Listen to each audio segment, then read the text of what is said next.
Greetings, guys and girls. My name is Dr. John, and today I'm going to explain to you a bit about landscapes in a 3D environment. It has come to my attention that many new artists struggle with landscape creation in their effort to make a landscape look realistic. It is often obvious that it is CG without anyone being able to pinpoint exactly what's wrong with it. So let's take a look. The first thing you need to do to create a landscape is to look at reference images. Through these images, you can get an idea of what your landscape should look like. During this phase of the process, it is important to look at the details and everything that's not quite perfect. Artists tend to make everything in their scenes as perfect as possible, but in reality, the imperfections make your landscape look perfect and realistic. The next question that pops to mind is, how do we create these perfect imperfections? The answer lies in procedural generation.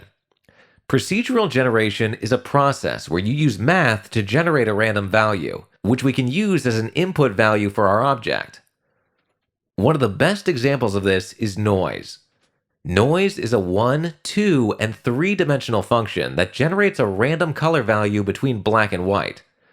To achieve this, the noise function uses a complicated formula, but to understand it, I will explain it in another way. First, the noise formula will generate a grid with points on each access point. From these points, lines of varying lengths will originate. These lines will be used as a base for gradients within the grid. Once these gradients are interpolated, you are left with a completely random noise pattern. So, how does this come in handy for creating landscapes? The answer is through displacement. We can apply this noise to a flat plane and use the black and white value to decide which areas need to have a certain height value.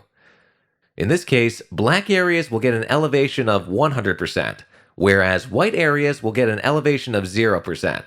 You can immediately see the result. Once we have applied the noise, we get a landscape kind of object. During this phase, it is important to remember that different noise types also give you different terrain generations. It is important to experiment with different results and options before you settle on something you like.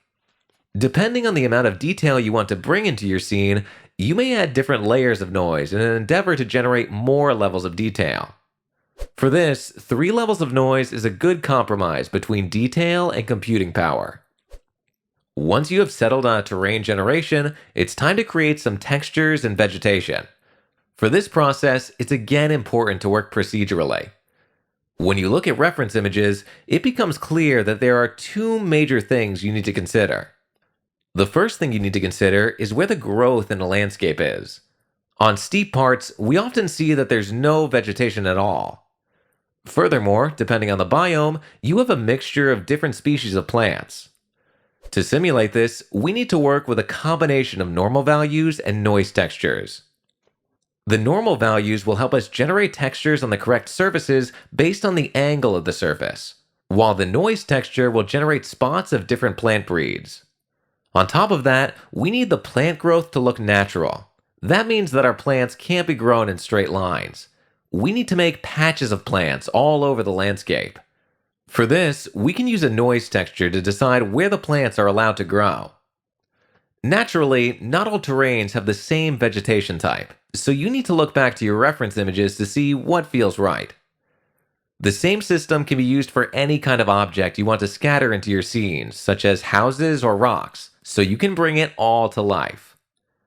When all these parts come together, you should have a more realistic looking terrain.